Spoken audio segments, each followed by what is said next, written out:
चलो तो सुनो बच्चों, पिछले क्लास में हम लोग एयर प्रेशर के बारे में जाने थे और इस क्लास में हम लोग जानेंगे हवा जो है कोई भी चीज़ को जलने में कैसे मदद करता है। यानी कि अगर हवा रहेगा तो कोई वस्तु जलेगा, नहीं तो नहीं जलेगा।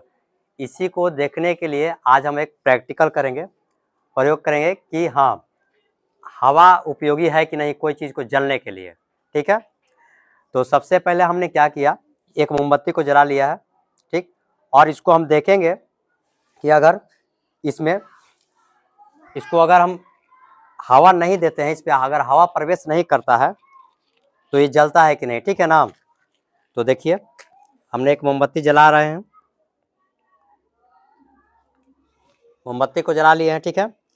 और इसको हम क्या करते हैं, इस ग्लास से ढकते हैं और उसके बाद फिर देखते हैं क्या हो रहा है।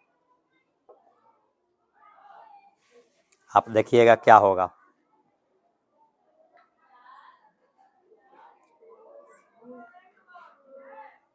क्या हुआ, क्या हुआ? मोमबत्ती क्यों, ऐसा क्यों हुआ?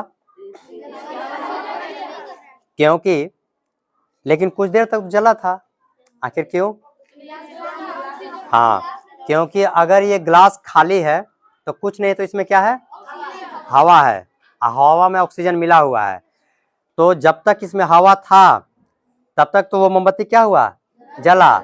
लेकिन जैसे ही इसमें का पूरा ऑक्सीजन यानी हवा पूरा ऑब्जर्व हो गया, खत्म हो गया, तो ये मोमबत्ती क्या हो गया, बुझ गया। तो इससे ये पता चलता है कि जलने के लिए, आग को जलने के लिए क्या चीज की आवश्यकता पड़ती है, ऑक्सीजन। हवा यानी ऑक्सीजन, क्योंकि हवा में क्या रहता है, ऑक्सीजन। समझ में आया ना, कोई दिक्कत नहीं ना। चलिए फिर से देखना है क्या, एक बार और फिर करते हैं। देखिए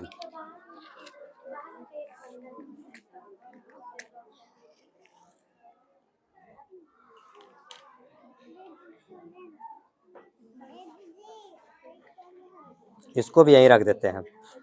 देखिए देखिएगा कुछ देर के बाद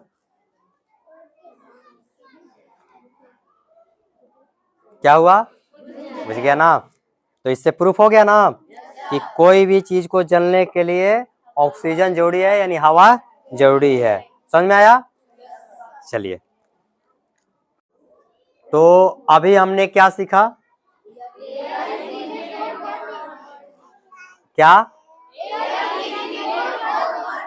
हाँ, air is needed for burning. तो इसी का एक्टिविटी हम लोग किए थे, यानी कि जलने के लिए हवा क्या है, जरूरी है। ठीक ना, हवा आवश्यक है। तो यही अभी हम लोग प्रैक्टिकल किए, इसके बारे में जाने।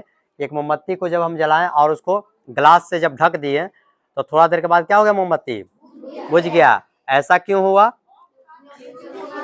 क्योंकि उसके पास ऑक्सीजन पहुंच नहीं रहा था। ठीक ना, मोमबत्ती के पास ऑक्सीजन पहुंच नहीं रहा था, जिसके कारण से वो जल नहीं पाया।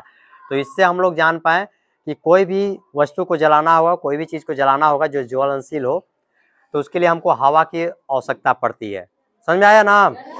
चलिए तो नेक्स्ट क्लास में हम लोग फिर पढ़ेंगे कि हवा स्थान कैसे घेरता है, यही ना, इसके बारे में पढ़ेंगे। तब तक के लिए इतना ही, धन्यवाद।